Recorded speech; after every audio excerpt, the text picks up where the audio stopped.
Во Македонија само минатата година е собран комунален отпад од 635.875 тони, а вкупниот создаден комунален отпад изнесува околу 786.881 тони, пишува во официјалните податоци на Државниот завод за статистика.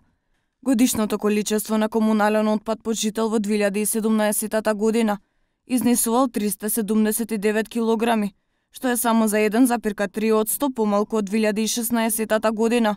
Проблем е и тоа што според експертите, 99,9% од отпадот не се третира, туку само се депонира. Поради недостатокот на рециклирање, отпадот кој се собира е мешан.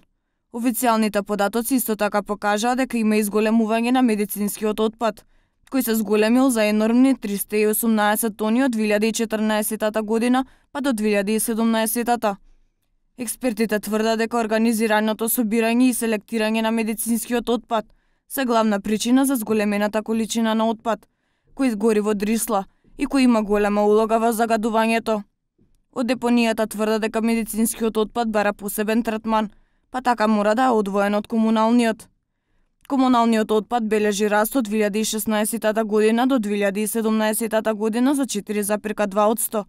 Најголемото количество на насобран комунален отпад е забележано во Скопскиот регион со околу 25,8% од вкупното насобрано количество во Македонија. Од вкупното количество на собран комунален отпад, 527.700 тони или 83% се собрани од домакинствата, а останатите 17% се правни или физички лица, односно комерцијален отпад. Споредено со останатите држави, Македонија е на средина на табелата на државите во кои се фрла најмногу ѓубре.